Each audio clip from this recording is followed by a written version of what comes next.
자, 인사합시다. 안녕하십니까? 예, 반갑습니다. 자, 오늘은 부동산 경제론 가도록 할게요. 부동산 경제론. 우리 교재 페이지 95쪽으로 가시면 됩니다. 95쪽.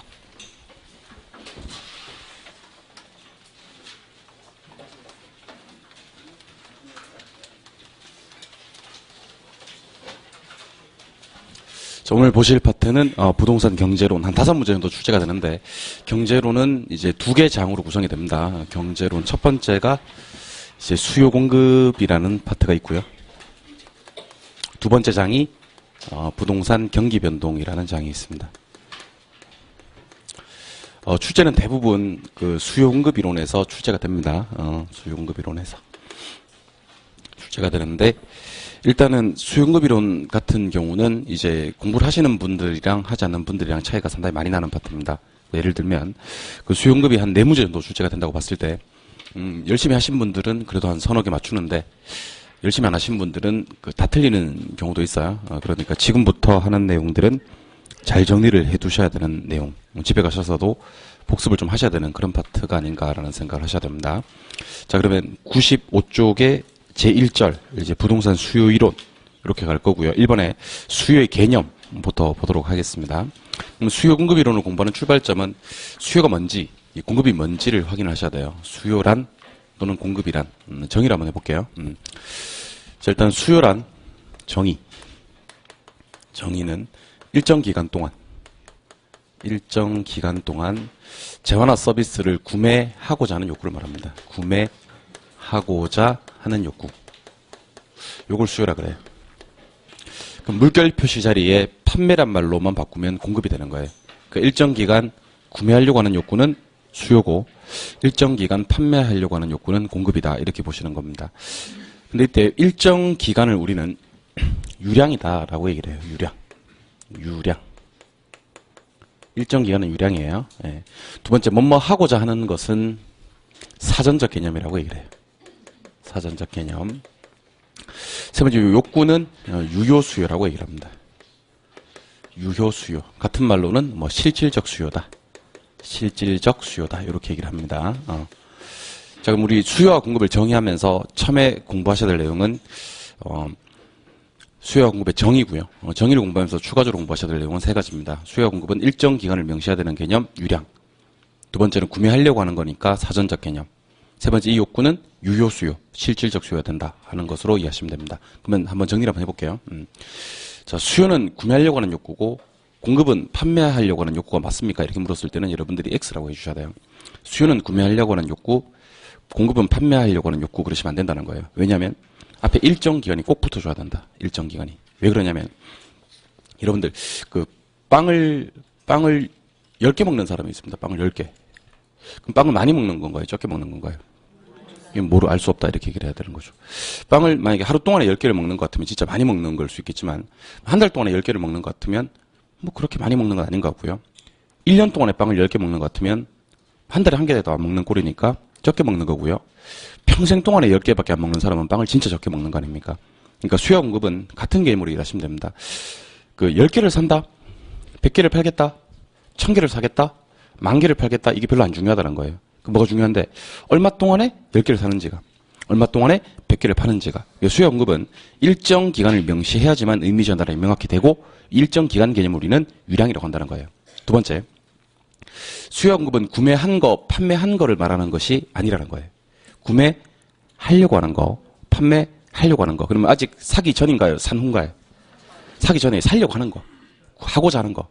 판매하고자 하는 개념이기 때문에 사후적 개념이 아니라 사전적 개념이다. 아직 사기 전이고 팔기 전이다. 이렇게 얘기하셔야 됩니다. 자, 그러면 사고자만 하면 수요냐? 아닙니다. 반드시 사고자 하셔야 되고요. 능력이 뒷받침돼야 됩니다. 능력이. 그걸 우리는 유효수요라고 얘기를 합니다. 세 글자로는 구매력이라고 하고. 그러니까 단순히 사고 싶다. 그건 우리 부동산 학에서는 또는 경제론에서는 수요라고 보지 않는다는 거예요. 구매력이 있는 사람이 사고 싶다. 요것만 진짜 살 수 있는 거다라고 해서 뭐라고 부른다? 유효수요다. 이렇게 얘기를 하는 겁니다. 그럼 유효수요만 수요가 되는 거예요. 그럼 제가 도와드릴 테니까 한번 대답해 볼까요?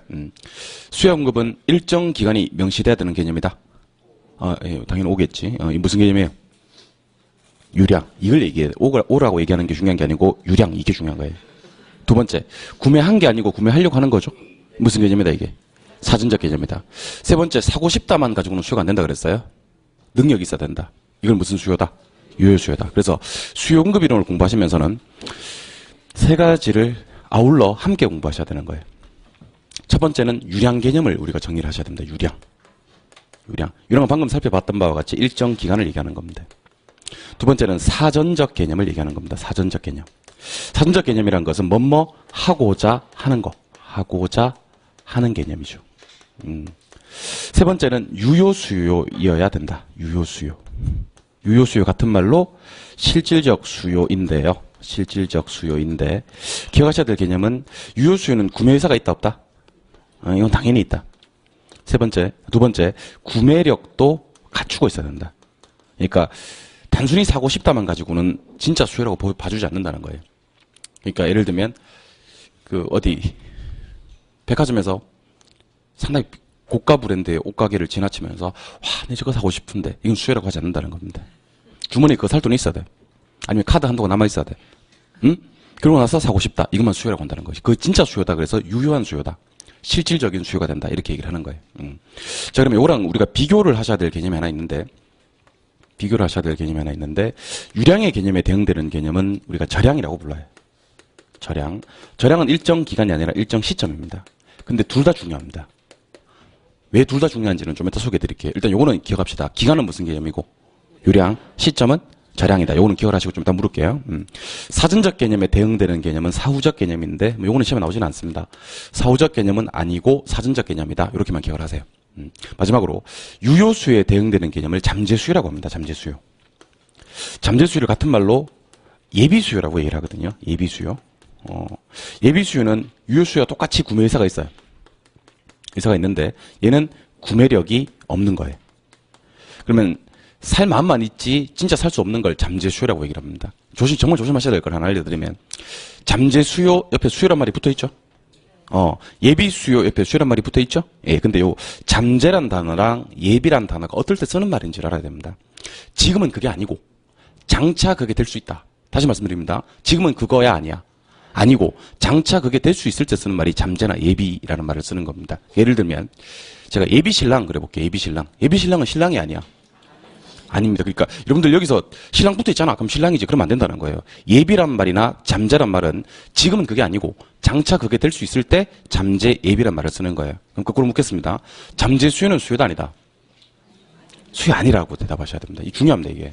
왜냐하면 실제 시험에서 묻는다니까. 잠재 수요가 수요냐 아니냐를 묻는다니까. 여러분들은 수요가 아니라고 얘기하셔야 됩니다. 수요 붙어 있으니까 수요지. 그러면 안 된다는 거예요. 뭐가 없으니까?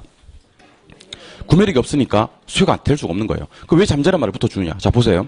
지금 신혼부부들 결혼했어 이제. 지금 월세 살아요. 그 사람들 주택 사고 싶겠어요? 안 사고 싶겠어요? 사고 싶지. 그럼 의사는 있단 말이지. 근데 지금 구매력이 있어? 없어? 없어. 근데 이 사람들이 열심히 저축해서 청약 상품에도 가입을 하고 열심히 저축을 해서 재테크도 하고 해서 돈을 모았어. 그러면 바로 뭐로? 유효 수요로 전환될 수 있다는 거죠. 지금은 수요가 아닌데 앞으로 수요가 될 수 있다고 해서 이걸 잠재 수요, 예비 수요라고 합니다. 그럼 질문. 수요는 반드시 유효 수요이어야만 한다. OX. 이게 오라니까 참 깝깝한 사람들. 수요는 반드시 유효 수요이어야만 합니다. 잠재 수요는 수요도 아니다. 아니다. 왜 이래? 나한테 왜 이러는 건데? 자, 다시. 수요는 반드시 무슨 수요가 된다? 유효 수요. 그럼 뭐가 있어야 돼? 구매력이 있어야 됩니다. 구매력이 없으면 수요가 아니라는 거예요. 옆에 붙어 있어도 수요가 아니라는 거예요. 잠재 수요, 예비 수요인데 영어로 표현하면 완벽하게 다릅니다. 자, 보세요.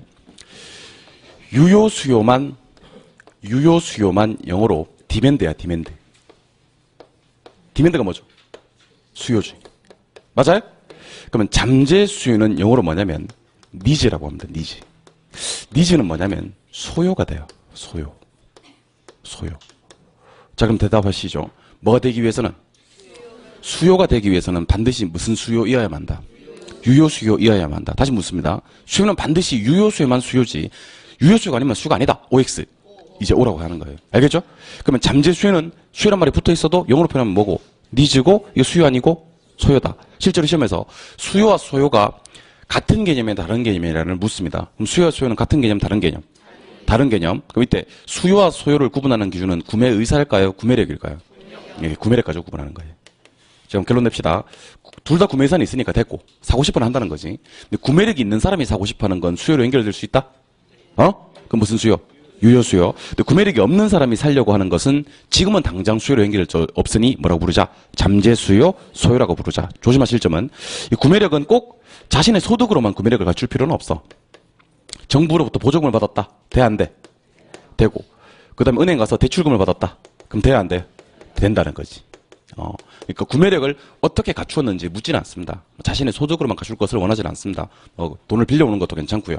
정부로부터 보조금을 지급받는 것도 괜찮지만 어쨌든 구매력이 있을 때 우리는 이것을 진정한 의미의 수요라고 한다. 이렇게 이해를 하시는 거예요. 그럼 더 중요한 건 뭐냐면 유량과 저량입니다. 유량과 저량. 유량과 저량입니다.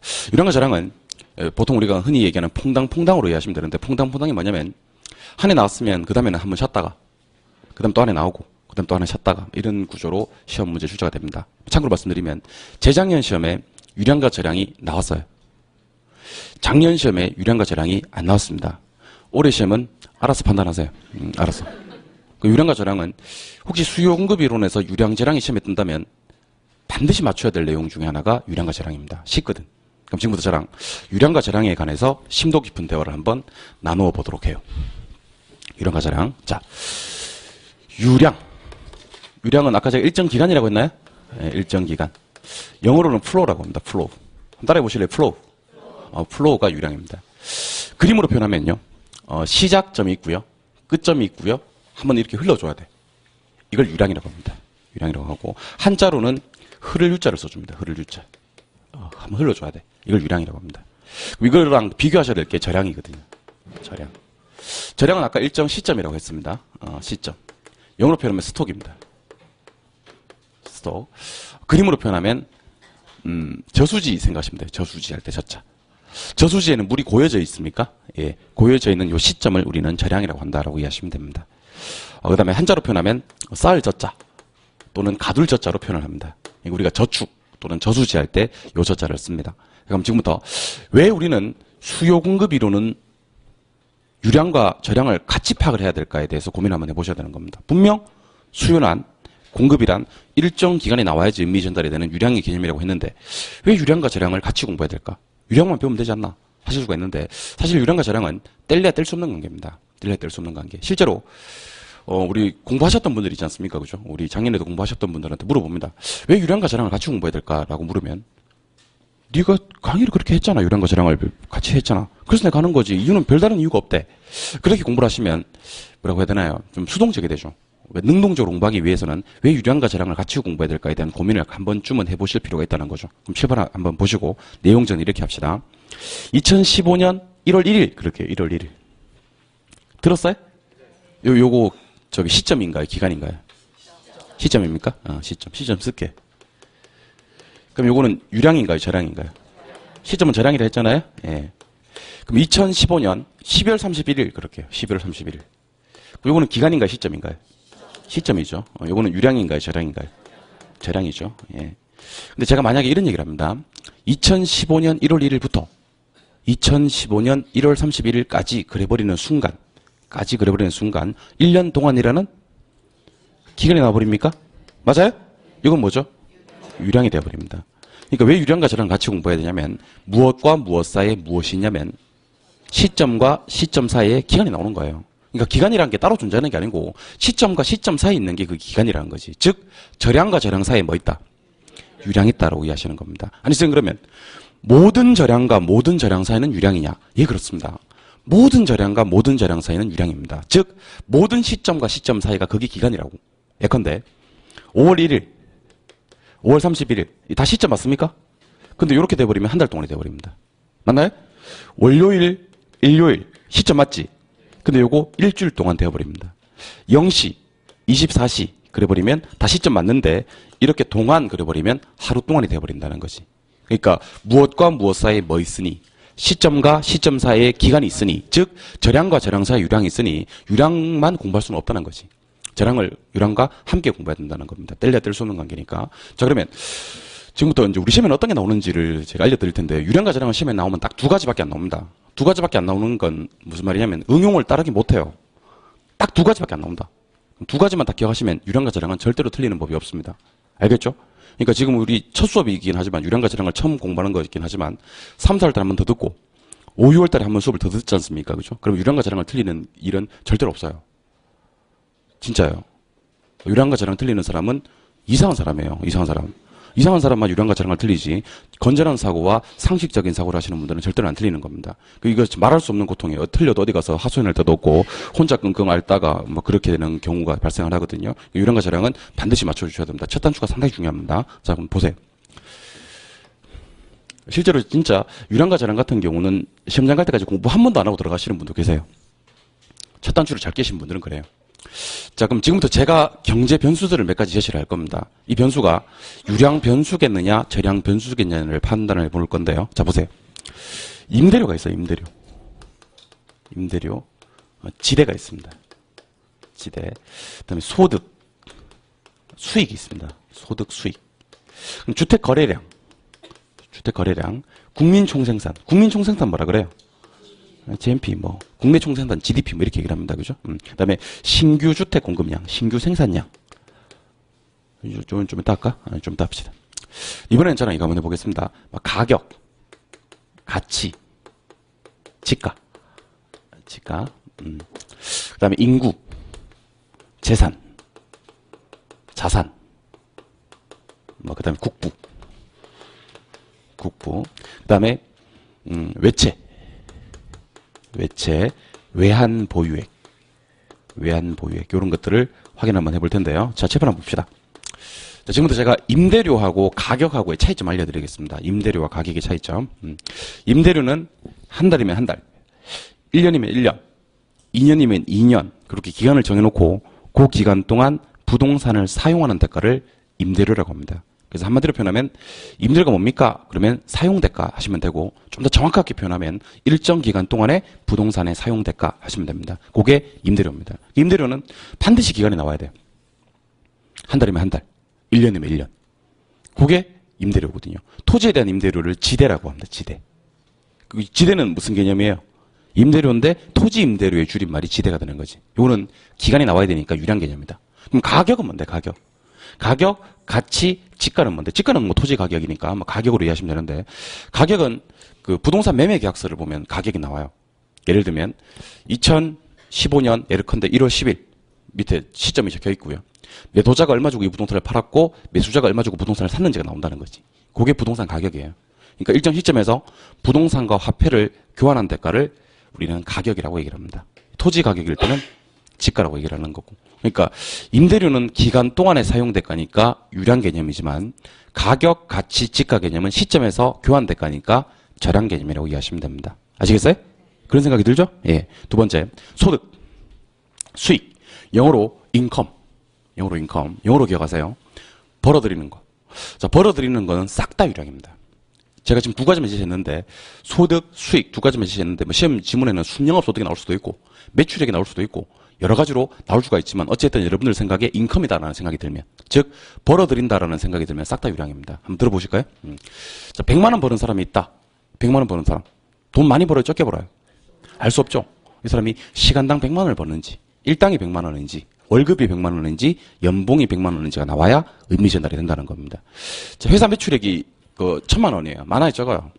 모른다는 겁니다. 그게 일 매출액인지 월 매출액인지 분기 매출액인지 반기 매출액인지 연 매출액인지가 나와야 된다는 거죠. 그러니까 벌어들인다는 개념은 무조건 유량입니다. 됐습니까? 예. 그다음에 벌어들였어요. 돈을요. 벌어들였어요. 기간 동안에. 벌어서 가지고 특정 시점에 축적돼 있는 거. 그렇다고 요즘 뭐라고 부르냐면 재산이라고 불러요. 뭐라고 부른다고요? 재산. 그러니까 번 건 유량이라고 그랬잖아. 벌어서 지금 쌓아놓은 거, 축적돼 있는 건 재산 또는 자산 또는 그걸 국가 규모일 때는 국부라고 얘기를 합니다. 그러니까 개인 규모일 때는 그 사람 재산이 얼마야?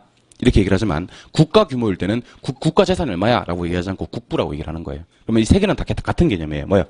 재산, 자산, 국부. 국가 재산을 뭐라고 한다고? 국부. 이런 것들은 무슨 개념이다? 저량. 그러니까 제가 수업 시간에 했던 그 어떤 행동들을 좀 기억을 하셨으면 좋겠습니다. 기간 동안에 번 게 수익이나 소득 아닙니까? 요는 뭐고? 유량이고 벌어서 특정 시점에 쌓아놓은 걸 뭐라 그래? 재산, 자산, 국부. 요거는 절한 개념이란 거지. 됐습니까? 예. 그다음에 인구. 이런 거 쉬워. 자, 보세요. 중국 인구가 예컨대 13억이다. 인도 인구가 12억이다. 우리나라 인구가 5천만이다. 이런 통계는 세상에 존재하지 않는 통계예요. 이런 통계는 세상에 존재하지 않는 통계라고. 그럼 통계는 바로 꼭 옆에 가로가 쳐져요. 가로. 2012년 현재 뭐 이런 식으로. 2015년 현재 뭐 이런 식으로. 10년 현재 이런 식으로. 요게 나오지 않으면 잘못된 통계라는 거지. 그러니까 중국 인구가 13억이라는 게 중요하겠습니까? 안 중요하지. 언제 시점에서 13억이었는지가 중요하다는 겁니다. 우리나라 인구가 5천만이라는 게 중요하겠습니까? 언제 시점에서 5천만이니 게 중요한 거지. 시점이 나와야 된다는 거지. 무슨 개념이다? 절량. 인구 재산은 절량 개념입니다. 실제로 시험에 인구가 뭐예요? 그러니까 절량이다. 대답 잘했어. 그러던 사람들이 시험장에 보내놓으니까 시험 지문 어떤 지문이 떴냐면 도시 인구 이렇게 떴어요. 진짜 도시 인구 이렇게. 도시 인구는 유량이에요, 절량이에요. 그러니까 근데 말할 수 없다 이렇게 얘기를 하는 거죠. 그 사람 또 물어보는 거야. 인구는 뭐야? 인구는 절량이지 이렇게. 도시 인구는 그건 안 배웠어 이렇게 얘기를 하는 거예요. 뭐 도시 인구고 농촌 인구고 뭐 나발이고 간에 인구가 뜨면 뭐죠? 절량입니다. 절량이다. 주택 거래량. 거래량. 뭐 한 달 동안의 거래량인지 일주일 동안의 거래량인지 나와야 되겠지. 이거 유량이고. 국민 총생산. 이건 보통 1년 단위로 측정을 해요. 1년 단위로 측정을 하기 때문에 1년 동안의 국민 총생산이니까 유량 개념이 되는 겁니다. 외채, 외환 보유액 이런 것들 외국에서 빌린 돈을 외채라 그래요. 그다음에 달러 보유액, 외환 보유액 이런 것들은 전부 다 시점에서 현재 우리나라의 외채가 얼마냐, 외환 보유액이 얼마냐 나타내는 거기 때문에 절한 개념이 됩니다. 근데 요거 말고 정말 중요한 개념이 사실 하나 남았어요. 사실은 정말 중요한 개념이 뭐가 남았냐면 우리가 이제 부동산학을 공부한다는 걸 한시도 잊어서는 안 돼요. 우리가 지금 배우고 있는 과목은 일반 경제학이 아니라 부동산학이에요. 부동산학에서는 특히 중요하게 다루는 게 바로 주택 공급입니다. 주택 공급. 자, 여러분들 자는 것보다 수업 시간에 조는 것보다 더 위험한 게 뭔지 아세요? 더 위험한 게 딴 생각하는 거예요. 딴 생각하는 거. 진짜요. 딴 생각하는 게 수업 시간에 조는 것보다 훨씬 더 위험합니다. 그 이유는 뭐냐면 그 주무시는 분들은 잠결에라도 뭔가를 들어요.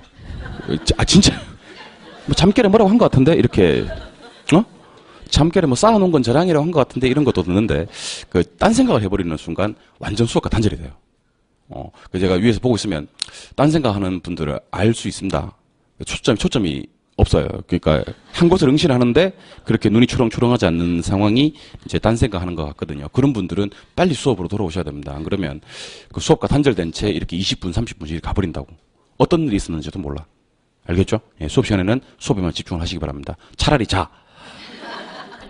자면 뭐라도 이렇게 잠결에라도 뭘 듣는다니까. 알겠죠? 예. 뜨끔할 거야, 한 두 사람 정도. 내보고 하는 소린가? 막 이런 생각이 들 거야. 맞아요. 예. 자기 보고 하는 소리 맞으니까, 뜨끔하신 분들은 칠판을 바라봐 주시기 바랍니다.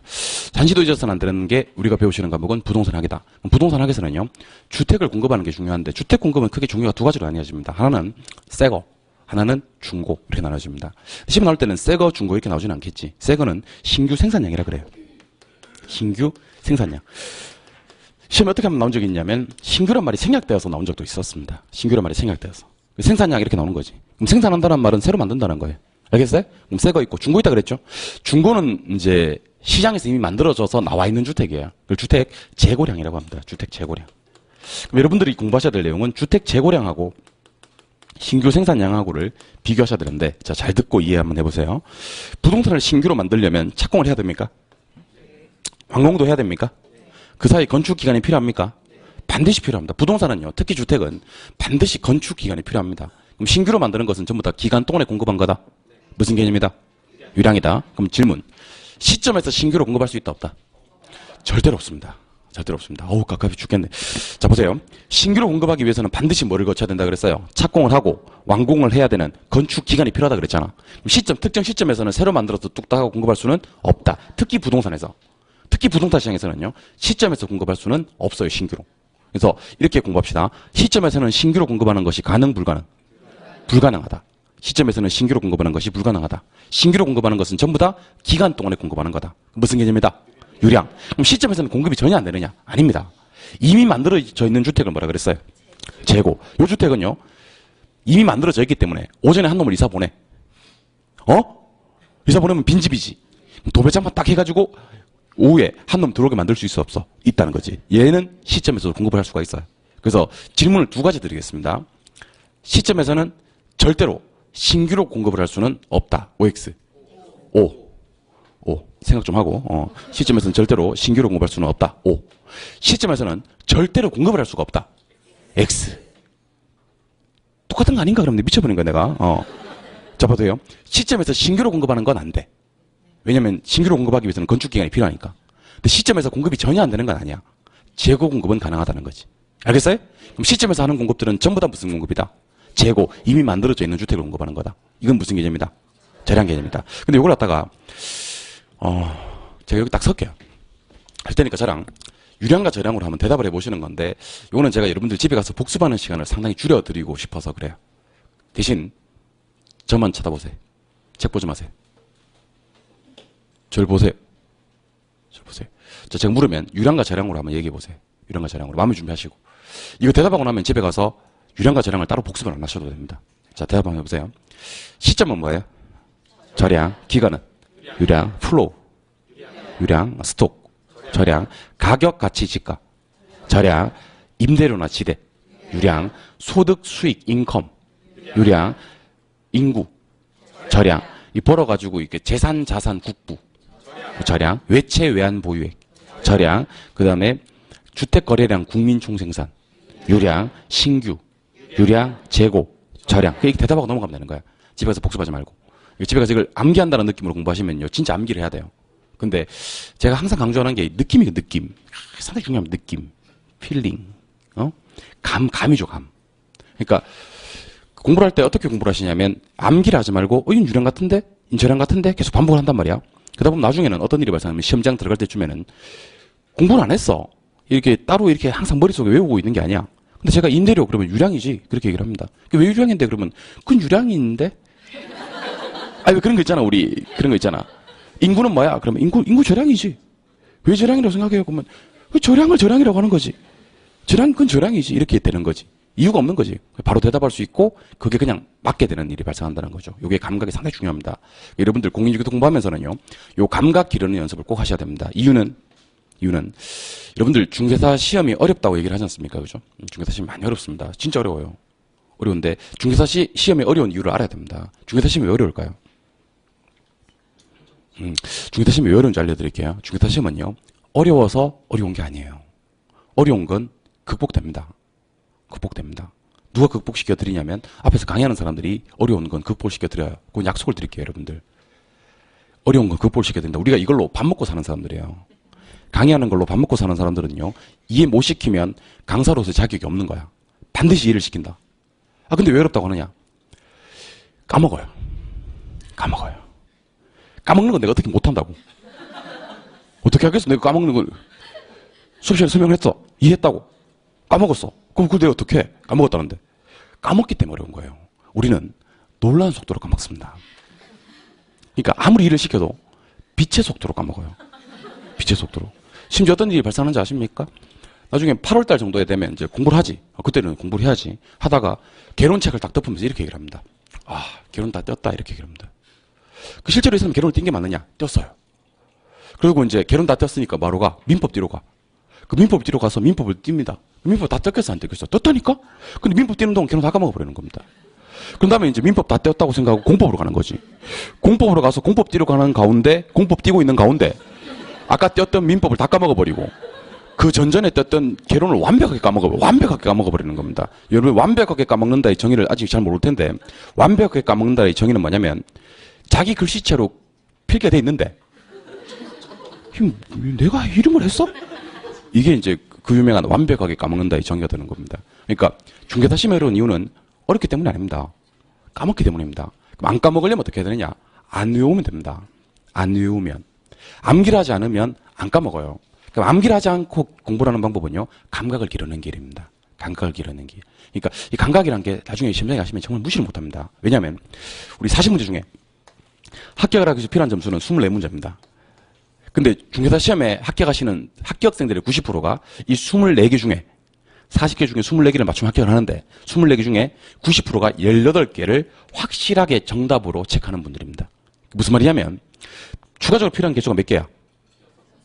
요거 많이 어렵나요? 자, 다시 한 번 더. 난이 높은 게 낫죠. 예. 40개 중에 몇 개를 맞추면 합격해? 24개를 맞추면 합격해. 그럼 24개를 맞춘 사람이 합격생이겠지. 그 합격생의 90%가 18개를 갖다가 뭐라고 하냐면 때려 죽여도 이게 답이라는 거지. 때려 죽여도. 나머지는 답이 아예 아니라는 거지. 때려 죽여도 이게 답이라는 거지. 그러면 자, 18개를 맞췄어. 그럼 40개 중에 18개니까 나머지 문제가 몇 개예요? 22문제지?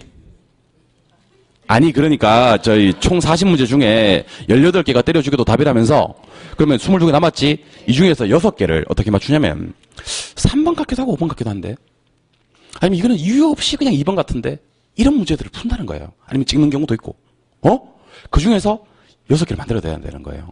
이건 뭐로 결정이 되냐면 감각으로 결정이 되는 겁니다. 감각으로. 사실은 때려 죽여도 18개 이거는 완벽하게 이해도 했고 암기도 돼 있는 거예요. 실제로 24개를 때려 죽여도 이게 답이다라고 해서 합격을 하시는 분들은 별로 없다는 거예요. 10%밖에 없어요. 그러니까 나머지 90% 수험생들은요. 이 6개를 어떻게 얘기를 하냐면 이것도 다 같고 이것도 다 같은데 그중에서 찍어.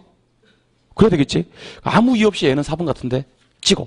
근데 그게 정답으로 연결되려면요. 감각이 필요하다는 거예요. 이 감각 없는 분들은 실제로 시험에 우리가 장에 들어갔을 때 3번 하면 5번 중에 하나인데 그럼 3번 찍어. 답은 5번이야. 3번 하면 5번인데 5번 찍어. 그럼 답은 몇 번이야? 3번이야. 나는 맨날 3번 찍으면 답이 5번이길래. 3번 같지만 5번을 찍어. 그럼 또 답은 3번이야. 뭔 말인지 모르죠? 아무튼 그렇다는 거지. 이게 감이 정말 없는 분들이에요. 이 감각이 없는 분들은 공부를 아무리 해도 외운 대로 안 나오고 글자가 약간 변형되고 그러면 문제 틀려버린다는 겁니다. 이 감각이.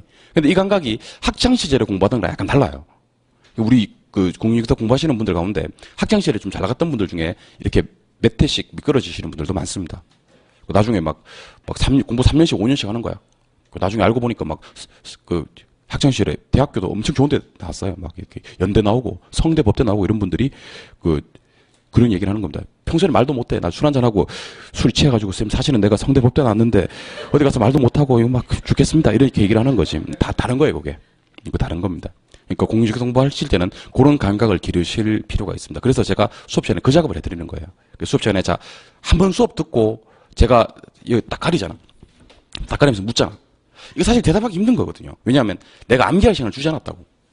암기할 시간을 주지 않고 묻는데 틀려도 됩니다, 사실은. 근데 그 가운데서 자꾸 감각을 기르는 연습을 하는 겁니다. 이제 이게 다른 5과목 수업과 부동산학 개론 수업의 차별화된 수업이 아닌가라는 생각을 합니다. 다른 쌤들은 한번 해보고 쑥 지나가 버리자. 그 집에 가서 애를 써서 공부를 해야 되는 거잖아. 근데 부동산학 개론은 수업 시간에 대답만 하셔도요, 요 감각이 길러집니다. 실제로 길러집니다. 내가 길러드릴게. 알겠죠? 그러니까 맞추기 위한 노력을 하는 게 아니고 자꾸 감각을 기르는 연습을 하시는 겁니다. 이때 정말 중요한 게 마지막 게 중요하다고 그랬습니다. 그럼 칠판 한번 보죠. 자, 제가 유량이라고 쓸게요. 유량. 유량의 공급량이라는 게 있고 유량의 수요량이라는 게 있습니다. 물론 주택에 관련된 얘기입니다. 주택 수요와 주택 공급입니다. 다른 건 배제하고 부동산 학이니까 저량의 공급량이라는 것과 저량의 수요량이라는 게 있습니다. 과연 어떻게 차이가 있고 어떻게 우리가 공부를 해야 될지에 대해서 정리를 한번 해보는 겁니다. 자, 칠판 계속 보세요. 유량의 공급은 일정 기간에 공급되는 겁니다. 공급되는 거. 질문. 여기서 말하는 공급은 신규일까요? 재고일까요? 신규라 그랬잖아. 기억나시죠? 예. 그럼 유량의 수요량은 뭐냐? 일정 기간 동안에 보유하려고 하는 거. 보유하려고 한다는 말은 이제 살려고 하는 걸 말하는데. 그럼 저량의 공급량과 저량의 수요량을 볼 건데, 저량의 수요량은 일정 시점에서 보유하려고 하는 게 저량의 수요입니다. 자, 그럼 대답하시죠. 유량 수요와 저량 수요의 차이점은 뭐를 뭐로만 바꿔주면 되는 거야? 기간을 시점을 바꿔주면 되는 거예요. 그러니까 기간 동안에 보유하려고 하는 건 유량 수요고, 시점에서 보유하려고 하는 건 저량 수요가 되는 거지. 근데 중요합니다, 지금부터. 저량 공급은 완전히 다릅니다. 저량 공급은 일정 뭐에서? 시점에서. 이 진짜 중요한 거거든. 존재하는 거라고 그래요. 말한 거? 조심하실 점은 저량 공급은 일정 시점에서 공급되는 거 그러면 안 된다는 거예요. 저량 공급은 아까 제가 말씀드렸잖아. 시점에서는 신규로 만들어서 공급할 수가 있다 없다? 없다. 불가능하다 그랬잖아. 시점에서 공급되는 거, 즉 저량 공급되는 건 전부 다 이미 만들어져 있는 주택 말하는 거 맞습니까? 그럼 저량 공급은 시점에서 말하는 거, 존재하는 거. 존재하는 걸 뭐라 그래요? 재고라고 합니다. 그래서 제 생각에는 유량 수요와 저량 수요는 차이점을 판단할 필요가 별로 없을 것 같아요. 뭐를 뭐로 바꾸면 되니까? 기간을 시점으로 바꾸면 되고 둘 다 뭐니까? 보유니까. 맞아요? 근데 저량 공급과 저량 수요는 죄송합니다. 유량 공급과 저량 공급은 기간을 뭐로도 바꿔줘야 되지만 시점으로 바꿔줘야 되지만 뭐를 공급을 존재로도 바꿔줘야 된다는 겁니다. 알겠습니까? 그럼 제가 질문 드리면 대답 한번 해보세요. 유량 공급은 기간에 많은 거 공급하는 거 맞아요? 유량 수요는 기간에 보유하려고 하는 거 아직 유량이야. 저량 공급은 시점에 존재하는 거 저량 수요는 시점에서 보유하려고 하는 거. 그럼 지금부터 문제 어떻게 나오는지를 알려드리도록 하겠습니다. 문제가 이렇게 나와요. 문제가 자 지난 1년 동안 A 지역에 주택이 전체가 신규로 건설되었다. 근데 그 중에서 50채가 미분양되었다. 이렇게 문제가 끝나요. 저한테 뭘 더 원하는 것 같은데 문제 끝이에요. 두 번째, 현재 우리나라에 1,500만 채 주택이 존재한다. 현재 우리나라에 1,500만 채 주택이 존재하는데 그 중에서 100만 채가 공실에 있다. 공실 또는 공가 상태에 있다. 이렇게 문제가 끝나버립니다. 그리고 그 밑에 문제가 어떻게 되는지 아세요? 다음 요 자료를 보고 유량 공급은 몇 개입니까? 이렇게 떠요. 유량 수요는 몇 개입니까? 이렇게 떠요. 저량 공급은 몇 개입니까? 이렇게 뜬다고. 저량 수요는 몇 개입니까? 이렇게 뜬다고. 그러면 여러분들이 여기 지금 유량이란 글자와 저량이라는 글자는 없어? 근데 단어의 의미를 보고 판단하는 거지. 자 보세요. 1년 동안입니까? 이 기간이잖아. 신규로 건설 이거 뭐예요? 유량 공급이에요. 그럼 유량 공급 몇 개? 1,000개지? 1,000개 답이에요. 그 중에서 몇 개? 50채가 미분양. 미분양을 잘 알아야 됩니다. 몇 개 중? 1,000개 중 몇 개는 사람이 안 살아? 50개는 사람이 안 살아. 거꾸로 물을게요. 그러면 몇 개는 사람이 살아? 그럼 950개는 수요된 거라고. 그러니까 새로 건설된 게 몇 개? 그럼 이건 유량 공급량 맞아. 그 중에서 50채가 미분양이면 사람 살고 있는 건 950채가 수요된 거라고. 됐어요? 또 글자 봅시다. 현재 보입니까? 시점이잖아? 근데 또 뭐 있어요? 존재. 유명한 말이 나네. 그럼 현재 저량 공급량 몇 개? 1,500만 개입니다. 맞아요? 근데 그 중에 100만 채가 공실. 또 묻겠습니다. 100만 채 사람이 안 살아? 그럼 사람이 사는 건 몇 개?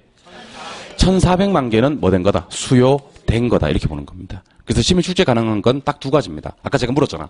막 단어들을 막 준다고. 막 주면서 이게 유량인지 저량인지를 묻는 경우가 있어요. 보통 박스 안에다가 한 17개를 넣어. 17개를 넣어서 유량은 몇 개입니까? 이렇게 나와요. 저량은 몇 개입니까? 그러면 유량, 저량에 해당되는 변수들을 알아야 되고, 두 번째는 아까 말씀드렸듯이 서술형으로 현재 우리나라에 주택이 몇 개가 존재하는데 그중에 몇만 채가 공가다 이런 식으로. 아니면 1년 동안에 주택이 몇 개로 신규가 건설이 되었는데 그중에서 몇 개가 미분양 사태가 발생했다. 이때 유량의 공급량과 유량의 수량은 몇 개입니까? 이런 식으로 묻는다고. 그때 유량, 저량을 개념을 정의하시면 됩니다. 유량, 저량 이해되십니까? 예. 그래서 공부하는 방법입니다. 잘 보세요. 수요 공급 이론을 공부할 때는 제일 첫 번째로 우리가 해야 될 작업이 뭐냐면 수요 공급을 정의해야 되는 작업입니다. 수요란 일정 기간 동안 소비자가 재화나 서비스를 구매하고자 하는 욕구를 말하며 일정 기간은 유량이고 구매하려고 하는 건 사전적 개념이고 이 욕구는 유효수요야 되고 반드시 유효수요야 된다. 유효수요는 구매력이 있는데 구매력이 없는 잠재수요란 것도 있더라. 근데 잠재수요는 수요가 아니라 소요라고 얘기를 하더라. 그러니까 수요는 반드시 유효수요이어야만 되겠네. 참고로 유효수요, 잠재수요, 즉 수요, 소요를 구분하는 기준은 구매력이며 구매력이 있으면 수요, 없으면 소요로 구분되더라 하는 걸 기억하시고 두 번째는 유량과 저량을 비교하실 수 있어야 됩니다. 유량은 임대료 지대, 저량은 가격가치 지가, 유량은 소득 수익, 저량은 인구, 재산, 자산, 국부, 유량은 주택 거래량, 국민 총생산, 저량은 외채, 외환 보유에. 특히 중요한 게 신규로 생산하는 건 유량, 주택 재고는 저량. 그래서 유량 공급은 기간에 공급되는 거, 유량 수요는 기간에 보유하려고 하는 거, 저량 공급은 시점에서 존재하는 거, 저량 수요는 시점에서 보유하려고 하는 거. 이렇게 해서 실제 예를 가지고 유량 공급, 유량 수요, 저량 공급, 저량 수요를 비교하시면 좋겠습니다. 이게 유량과 저량의 구분이고요. 두 번째로 해야 될 작업이 수요 법칙과 공급 법칙, 각종 법칙에 대해서 우리가 정리를 할 건데 칠판 한번 보시고 우리 법칙 이렇게 한번 정리해 보도록 할게요. 칠판 보세요. 제가 앞으로 여러분들한테 법칙이라는 얘기를 띄우면 여러분들은 저한테 PQ라고 얘기하시면 돼요. PQ. 그럼 PQ가 뭔지 알려드릴 테니까 잘 듣고 대답을 한번 해보세요. 들어가기 전에 우리 영어 공부 좀 하고 갑시다. 자, 디맨드. 설마 이걸 모르는 사람이 있겠습니까만은. 그래, 처음이니까 제가 다 해드릴게요. 저는 친절하니까요. 예. 디맨드는 뭐냐면 수요예요. 수요. 서플라이는 공급이고요. 그 앞으로 제가 D를 쓰면 수요를 얘기하는 거고요. S를 쓰면 공급을 얘기하는 겁니다. 알겠습니까? 예. 그다음 P는 프라이스예요, 프라이스. 프라이스는 뭐예요? 가격 또는 임대료 하셔도 돼. 그러니까 경제론에서는요, 그 프라이스를 프라이스는 분명 가격이 맞습니다. 근데 임대료라고 해석을 하게 돼요. 그래서 동요로 처리하시기 바랍니다. 균형 가격, 균형 임대료 같은 말이에요. 수요의 가격 탄력성, 수요의 임대료 탄력성 같은 말입니다. 그다음에 Q는요, 요 Q가 퀄리티가 아니에요. 퀄리티는 뭐예요? 질이죠. 여기서 Q는 퀀티티예요. 퀀티티는 양입니다. 알겠습니까? 그럼 대답 한번 해볼래요? Q 뒤에다가 D를 붙였다. 그럼 무슨 양? 수요량이 되는 거예요. Q 뒤에다가 S를 붙이면 공급량. Q 뒤에다가 D도 붙이고 S도 붙이면 이거 뭐? 수요 공급량. 알겠어요? 자, 수요 공급량을 줄여서 뭐라고 하는지 아세요? 수급량이라 그래요. 무슨 양? 수급량. 수급량도 길다시 보시면요, 수량 하셔도 돼요. 뭔 양? 수량도 기시면요, 양만 하셔도 돼요. 어쨌든 수요 공급량, 수급량, 수량, 양 싹 다 같은 말이다. 그럼 지금부터 제가 여러분들한테 법칙이란 말을 띄우면, 수요 공급 이론 공부하면서 법칙이란 말을 띄우면 여러분들은 저한테 PQ 이렇게 얘기해 주시면 돼요. 법칙은 뭐라고요? PQ의 관계를 법칙이라고 합니다. 자, 그럼 우리가 공부해야 될 법칙은 두 가지 법칙이 있습니다.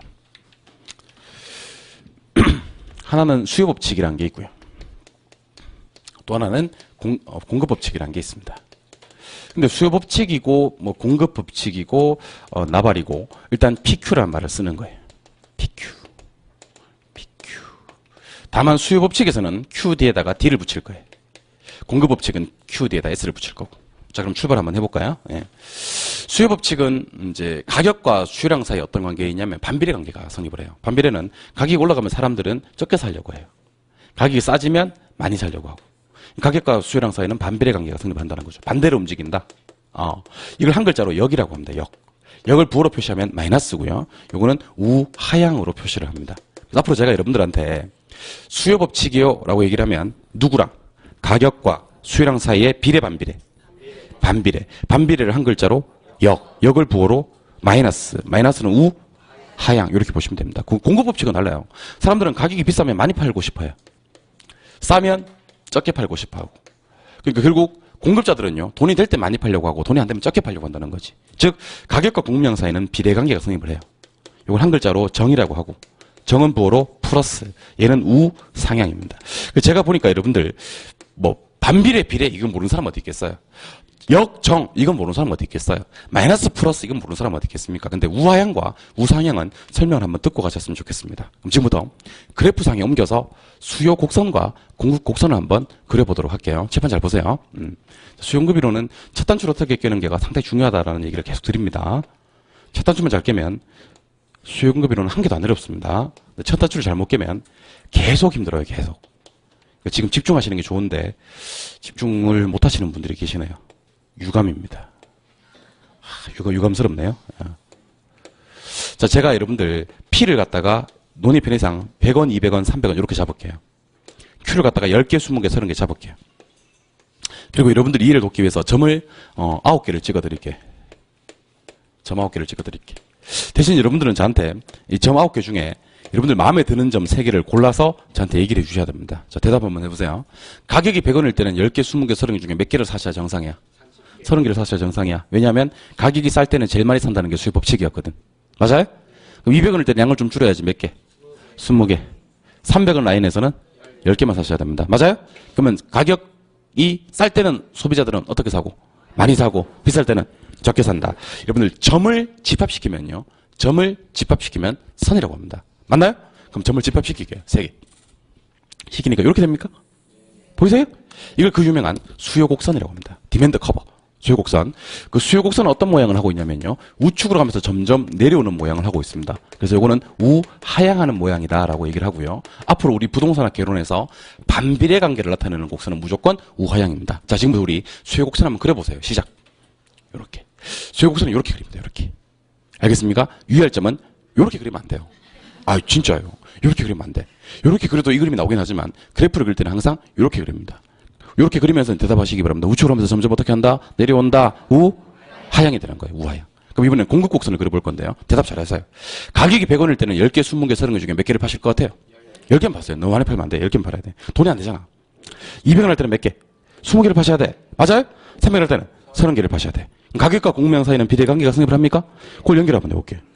이렇게. 보이세요? 이게 그 유명한 서플라이 커버, 공급 곡선이 됩니다. 그럼 공급 곡선은 어떻게 그리냐면, 뭐 이제 말 안 해도 대충 알겠죠. 눈치 빠른 사람들. 공급 곡선은 대충 이렇게 그립니다. 우측으로 가면서 점점 올라가게끔. 요게 이제 공급 곡선 우상향하는 모양입니다. 공급 곡선 한번 그려보세요. 요렇게.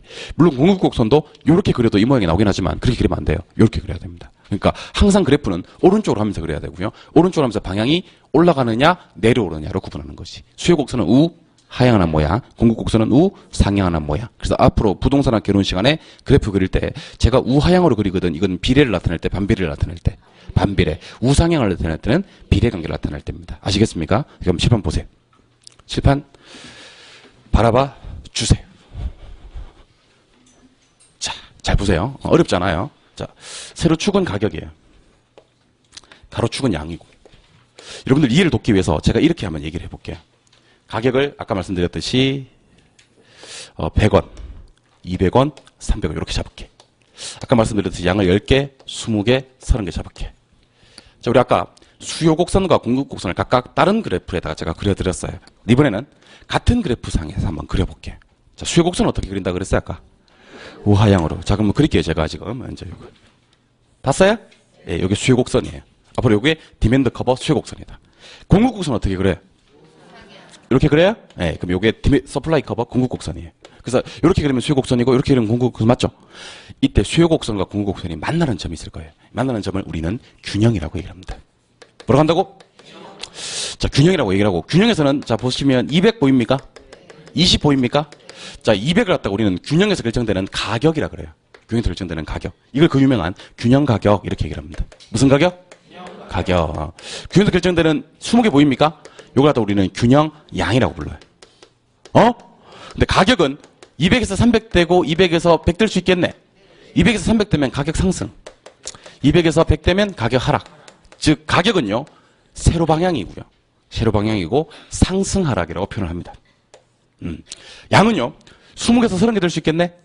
20개에서 10개 될 수도 있고 20개, 30개 되면 양이 증가됐다 그러고요. 왼쪽으로 가면 감소했다 그래요.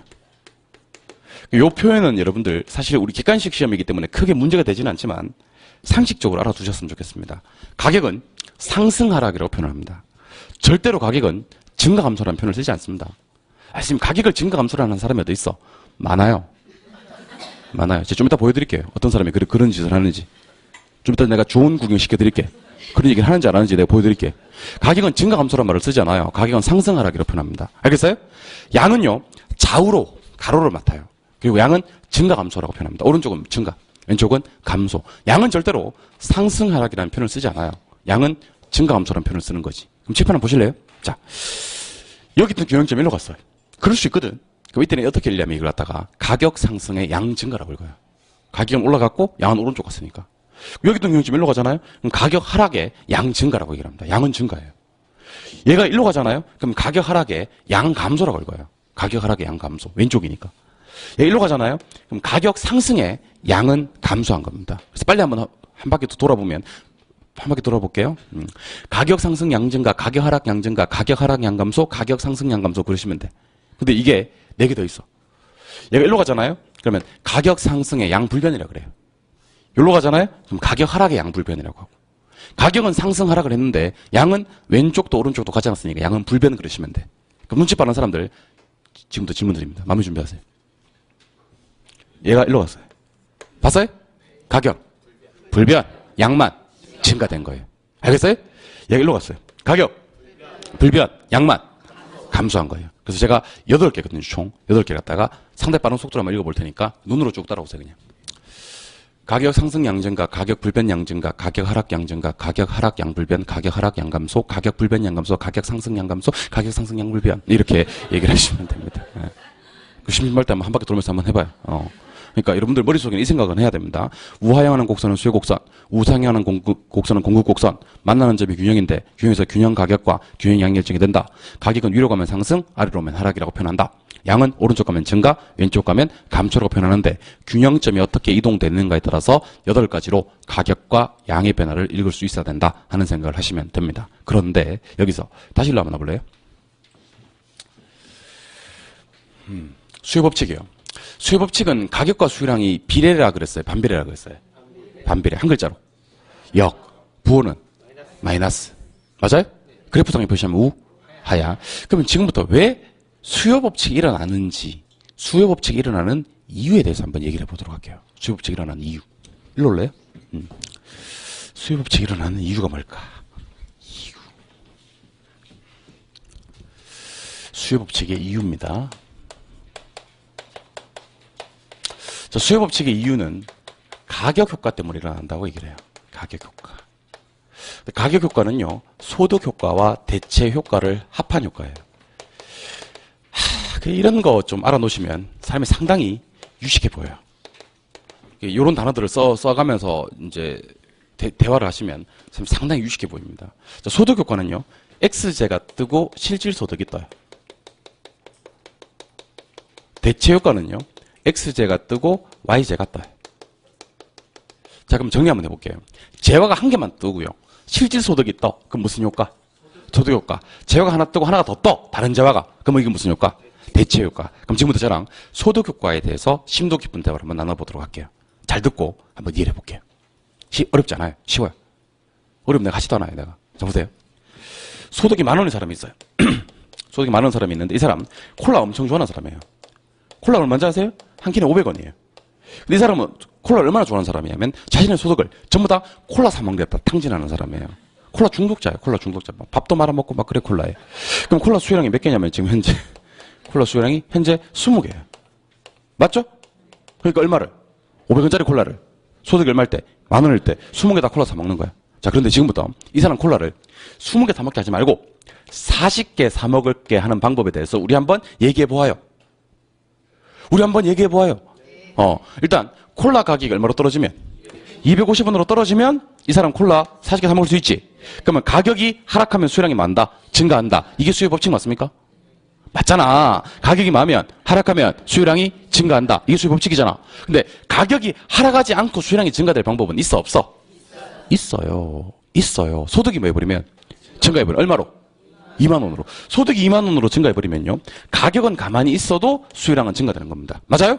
아니 그러면 가격 많은 거랑 하락한 거랑 소득 많은 거는 증가된 건 같은 효과네. 맞아요? 자, 그럼 말을 한번 만들어 볼게요. 한 재화의 가격이 하락하면 수요량이 증가한다. 그걸 뭐라고 부른다? 수요 법칙이라 부른다. 맞아요? 그러면 이제 이렇게 얘기 한번 해보는 거지. 가격이 많은 것은, 하락하는 것은 마치 내 명목 소득은 그대로 있지만 10,000원이지만 가격이 떨어지는 순간 내 무슨 소득이, 실질적인 소득은 많은 것 같다, 증가되는 것 같다. 그럼 당연히 수요량은 뭐 하겠다? 증가하겠다. 이게 소득 효과예요. 알겠습니까? 그럼 소득 효과를 보니까 재화가 몇 개 나왔어? 하나. 2개는 뭔 2개? 콜라밖에 없는데. 소득이 재화야, 소득이 재화가 아니지. 콜라 하나 나왔지? 그럼 재화 뭐랑 하나랑 뭐 떴어? 실질 소득이 떴어. 이게 소득 효과예요. 됐습니까? 이번엔 저랑 이거 한번 해보겠습니다. 자, 보세요. 사이다 가격이 500원이에요. 물론 콜라 가격도 500원이고요. 근데 지금부터 하는 얘기 잘 들어요. 사이다와 콜라를 대체제라고 하겠습니다. 뭐요? 대체제. 자, 대체제는 어떤 재화냐면요, 같은 값일 때 어떤 재화를 선택해도 차이가 없는 재화를 대체제라고 불러요. 같은 값일 때 어떤 걸 선택해도 차이가 없는 재화. 요거는 여러분들 머릿속에 좀 박아놓고 하겠습니다, 제가. 자, 절 보고 대답합니다. 콜라 500원이고 사이다 500원일 때 여러분들 뭐 사실 거예요? 아무거나 이렇게 얘기를 해요. 아무거나. 여기서 분위기 파악 못하고 쌤 나는 콜라 이러시면 안 된다. 나는 죽어도 콜라 그러면 안 된다는 거예요. 근데 진도를 못 나가. 진짜 진도를 못 나가. 알겠죠? 다시 보겠습니다. 콜라 500원, 사이다 500원, 둘은 대체제입니다. 뭐 드실 거예요? 됐습니다. 진짜로 콜라를 사람들이 20개 다 드셨어. 근데 문제는 사이다도 20개 다 드셨어. 아무거나 사 먹으면 되니까. 그럼 지금 콜라 수요량 몇 개? 20개. 사이다 수요량도 20개. 그럼 지금부터 아무도 사이다 안 사 먹게 할 수 있습니다. 전부 다 콜라로 넘어와서 콜라 수요량을 40개로 만드는 방법이 있을까 없을까? 있어요. 아무도 사이다 안 사 먹게 할 수 있다고. 전부 다 콜라로 넘어와서 콜라 수요량 40개 사 먹는 방법이 있다니까. 콜라 가격이 250원으로 떨어지면 전부 다 콜라 사 드시게 됩니다. 맞아요? 그럼 콜라 가격이 안 떨어지고 콜라 사 먹게 하는 방법이 있나 없나? 있어요. 사이다 가격을 750원 올리면 돼. 아니 그러면 콜라가 싸져도 콜라 수요량은 증가한다? 콜라 가격 가만히 있고 누가 비싸져도? 사이다가 비싸져도 콜라 수요량은 증가한다. 맞아요? 그럼 한 재화의 가격이 뭐 있다는 것은? 하락했다는 것은 마치 그와 비슷한 다른 재화 가격이 뭐한 것 같아서, 상승한 것 같아서 수요량이 증가되는 거야. 맞아요? 이게 무슨 효과? 대체 효과입니다. 그러니까 소득효과와 대체효과를 구분하는 3초 만에 식별하는 요령이 있습니다. 끝까지 읽어봤는데 제가 한 개밖에 안 나왔어. 그럼 그건 소득효과예요. 끝까지 읽어보니까 재화가 내 거 나오고 다른 재화가 어떻게 됐다 이렇게 나와. 그럼 그건 무슨 효과? 대체효과. 네, 문제 하나만 낼게요. 한 재화의 가격이 하락했다는 것은 마치 실질소득이 증가된 것 같아서 수요가 증가된다는 것을 대체효과라고 한다. OX. X. 이거는 소득효과입니다. 분명히 제가 이렇게 얘기를 해도요. 실제 시험에 이런 문제가 나오면 많은 사람들이 오라고 얘기를 합니다. 왜 그런지 아세요? 왜 그런지 아세요? 왜 그러냐면요. 대체효과란 말을 들어본 적이 있어서 그래요. 대체효과란 말을. 그럼 소득효과는 아예 생각도 못하는 거예요. 그러다 보니까 한 재화의 가격이 하락하면 내 실질소득 증가되는 거 맞고 수요량도 증가되는 거 맞고 이게 다 맞는 지문이야 이게. 근데 이걸 대체효과라고 한다 이게 틀린 거거든. 근데 대체효과란 말을 들어본 적이 있어. 근데 묻는 거지. 대체효과를 어떨 때 들었어요? 그러면 그건 말할 수가 없다. 하지만 내가 아까 잠결에 대체효과라는 말을 내가 분명히 들은 적이 있다 내가. 그래서 이걸 잘못 매칭시키는 겁니다. 그러니까 수요법칙이 일어나는 이유는 두 가지 효과. 소득효과와 대체효과 때문이고 그걸 합한 효과를 가격효과라고 한다. 근데 소득효과가 되기 위해서는 재화 몇 개? 하나랑 실질소득이 떠줘야 되고 대체효과는 재화 하나랑 다른 재화가 떠줘야 되는 겁니다. 아시겠습니까? 네, 그걸 수요법칙이 일어나는 이유라고 하고 참고로 요 단어가 좀 중요한 단어인데 기회비용이라고 제가 좀 소개를 해드리겠습니다. 기회비용. 따라 해볼래요? 기회비용. 오퍼튜니티 코스트라고 해서 기회비용이라는 게 있는데 기회비용은 포기된 겁니다. 포기된 것 중에 최선의 값어치를 기회비용이라고 하고 요걸 차선책이라고 불러요. 차선책. 요거는 요구 수익률과 관계가 돼요. 요구 수익률. 그럼 칠판 보시고 저랑 기회비용이 뭔지에 대해서 소개를 해드리도록 하겠습니다. 자, 칠판 보시죠. A의 투자가 B의 투자가 지금 고민하고 있어요. 근데 모든 조건은 동일하고요. A의 투자했을 때 수익률이 20%고요. B의 투자했을 때 수익률이 18%예요. 그럼 여러분들은 모든 조건이 동일하다면 뭐를 선택하실 것 같아요? A를 선택하실 것 같습니까? 그럼 요거는 기회비용이야? 아니야? 아니야. 기회비용은 선택된 게 아니야. 이걸 선택하니까 뭐가 되는 게 나오는데? 포기되는 게 나오는데 요걸 기회비용이라고 하는 거예요. 알겠습니까? 그러면 기회비용은 무언가를 많이 선택했더니 뭐 되는 게 나오는데? 포기되는 게 나오는데 그걸 기회비용이라고 하더라. 근데 이럴 수도 있어. 자 보세요. 16%. 그 다음에 14%. 그러면 여러분들은 지금 몇 가지를 놓고 고민하고 있는 거예요? 네 가지. 물론 어디를 선택하겠지? A를 선택하겠지. 그럼 기회비용이 아니야, A는? 아니지. 선택한 건 기회비용이 아니니까. 포기되는 게 몇 개 나왔어? 3개 나왔지. 그럼 기회비용은 뭐야? B야. 포기되는 게 여러 개 있을 때는요, 그 중에 제일 좋은 거. 그 중에 제일 가치가 높은 걸 기회비용이라고 하는 겁니다. 아니, 그러니까 두 가지 놓고 고민하면 기회비용은 쉬워. 하나를 선택하잖아? 그럼 나머지 하나가 뭐야? 기회비용이 되지. 맞아요? 근데 여러 가지가 나왔을 때는 뭘 하나 선택하잖아? 포기되는 게 여러 개 나올 거 아니야? 그 여러 개 중에 제일 좋은 거, 최선의 값어치를 기회비용이라고 합니다. 그래서 기회비용이 가장 정확한 정의는 무언가를 선택하니까 뭐 되는 게 나오고, 포기되는 게 나오고, 포기되는 게 여러 개 나오면 그 중에서 제일 좋은 거, 최선의 값어치를 기회비용이라고 합니다. 근데 이걸 갖다 차선책이라고 하게 돼요. 차선 알죠? 차선. 혹시 여러분들이 어떤 사유로 인해서 A는 투자를 못하는 상황이 발생했어. 그럼 어디서 투자하겠어? B에 투자하겠지. 왜냐하면 포기된 것 중에서는 제일 좋았던 게 뭐였으니까? B였으니까. 그래서 포기된 것 중에 제일 좋은 거는요. 기회비용은 차선책의 의미를 지니기도 합니다. 아직 배우진 않았는데 요구 수익률이라는 게 있어요. 이거 읽어보세요. 요구 수익률. 자, 여러분들 기대 수익률과 요구 수익률을 비교해서 투자를 해요. 우리가. 나중에 배웁니다. 근데 기대 수익률이 20%야. 요구 수익률이 18%고. 그럼 대답 한번 해볼래요? 여기 20%고 18%야? 그러면 뭐가 커? 기대가 커. 투자를 하지. 뭐 보고? 이거 보고. 그 뭐가 나와? 포기되는 수익률이 나오지. 이걸 기회비용이라고 합니다. 그래서 항상 요구 수익률은 기회비용입니다. 요구 수익률이 기회비용입니다. 뭐가 클 때 투자하니까. 기대가 클 때 투자하니까. 뭐는 포기되고. 요구 수익률은 포기되고. 요구 수익률이 기회비용입니다. 그럼 여기서는 요구 수익률이 몇 프로입니까? 18%가 됩니다. 18%. 이게 기회비용이고 요구 수익률이 된다는 거지. 그러니까 우리가 기회비용을 항상 생각하셔야 돼요, 여러분들. 기회비용. 기회비용은 여러분들이 생각하시면요. 공부에 또 원동력이 되는 거예요. 한번 생각해 봅시다. 우리가 지금 이 학원에서 공부를 함으로써 기회비용이 있을까요? 기회비용. 어떤 기회비용들이 있을까를 한번 생각해 보는 겁니다. 여기서 와서 우리가 이쪽에 와서 기회비용은 이제 우리 휴식을 취할 수도 있을 거고요. 그죠? 그 다음에 친구들 만날 수도 있을 거고요. 그죠? 그런 것들이 다 기회비용이 됩니다. 근데 공부할 때 눈빛이 다른 분들이 계세요. 그런 분들은 기회비용이 큰 분들이에요. 어떤 분들이냐면 학원에 안 나왔으면 지금 돈 벌고 있을 거란 얘기지. 그런 분들이 계세요. 이분이 돈을 엄청 많이 버는 분이야. 근데 자격증을 따야 되니까 학원에 온 거야. 그럼 이 사람들은 기회비용 이걸 선택하기 때문에 이게 기회비용이 된다고 이게. 그게 돈을 많이 버는 분들일수록 기회비용이 커. 기회비용이 큰 사람들일수록 열심히 공부한다니까. 그래서 그냥 집에 놀다가 자꾸 노니까 안 되겠어. 그래가지고 왔어. 그럼 기회비용이 작은 거야. 열심히 안 해. 그 집에 놀다가 오신 분들은 자꾸 자요. 자꾸 자요. 근데 눈빛이 초롱초롱한 분들이 계시다니까. 자격증 꼭 따야 되는 분들이 있어요. 그런 분들은 기회비용이 엄청 큰 거야. 내가 만약에 내년에 하나 더 한다면 기회비용이 너무 커지는 거야. 그때 이제 우리가 쓰는 말이 기회비용이라는 말을 쓰는 겁니다. 이런 단어들을 갖다가 우리 대화 중간중간에 쓰면요. 사람이 상당히 유식해 보인다는 거지. 내가 공부 안에 더 할 수 있나? 기회비용이 너무 크잖아. 자, 교재 좀 보도록 하겠습니다. 교재 95쪽. 연필로 수업 들으세요. 지금은요. 3월달에 볼펜으로 수업 듣고요. 지금 연필로 체크만 가볍게 할게요. 자, 먼저 1번에 수요의 개념 있습니까? 첫 번째 줄을 제가 읽을게요. 수요란 소비자가 일정 기간 동안에 재화나 용역을 구입하고자 하는 욕구를 말한다. 이렇게 되어 있습니까? 지금 95쪽 보고 있어요. 예. 그 위로 올라가 봐요. 한 줄 올라가 봐요. 수요의 개념 있습니까? 자, 질문 드리면 대답해 주세요. 일정 기간을 명시하는 거니까 무슨 개념? 유량. 구매하려고 하는 거니까 사전. 반드시 구매력을 갖춰야 되니까 뭐? 유효, 수요. 그럼 그 밑에 내려가서 가로 1번 볼래요? 유량의 개념 있습니까? 저 우리 진하게 처리되어 있는 것만 읽어주세요. 진하게 처리되어 있는 것만. 가로 1번입니다. 일정 기간. 그게 유량. 영어로는 플로우고요.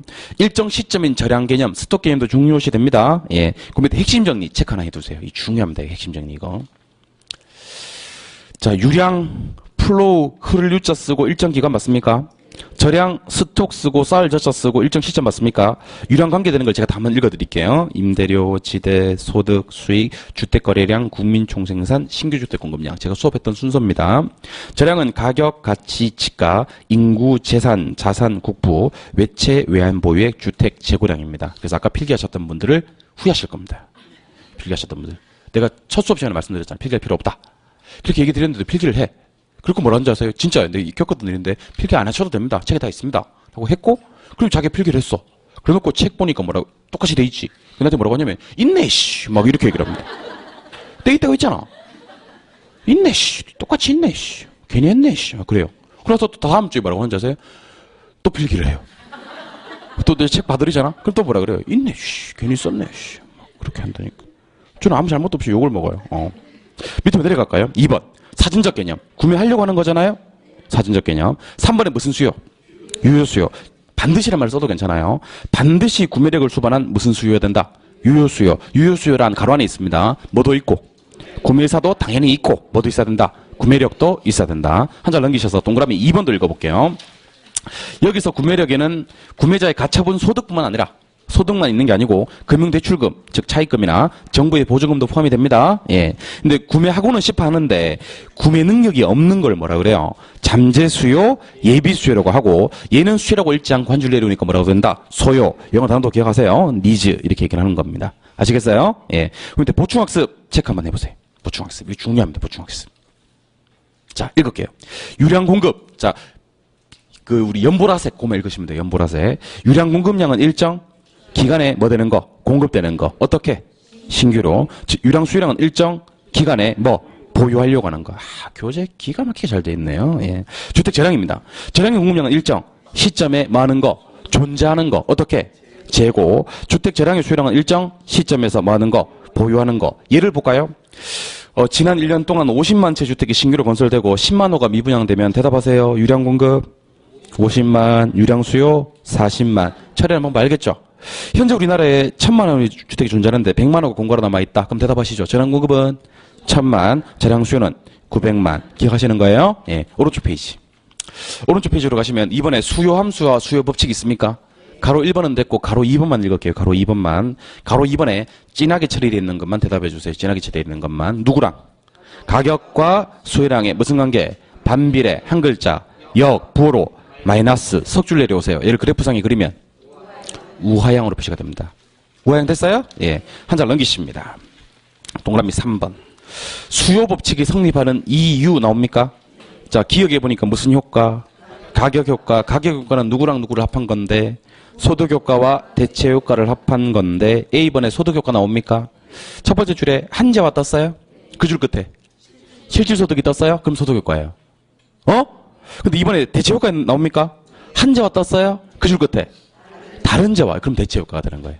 그럼 이때 보충학습에 기회비용 있습니까? 기회비용 핑크색만 확인할게요. 어떤 거를 선택하니까 포기되는 게 나오죠? 포기되는 다른 대안들 중 최선의 대안을 기회비용이라고 합니다. 한 줄 내려와서 세 글자로 차선책이라고 얘기를 하는 거지. 알겠습니까? 얘는 무슨 수익률과 관련이 되고 요구 수익률과 관련이 되고 그거까지 보시면 돼요. 수요 법칙의 A는 안 보셔도 됩니다. 오른쪽 페이지로 가시면 3번에 수요량의 변화와 수요 변화 나옵니까? 예, 시험에 맨날 나오는 수요량의 변화와 수요 변화 조금만 쉬셨다가 보도록 하겠습니다. 쉬겠습니다.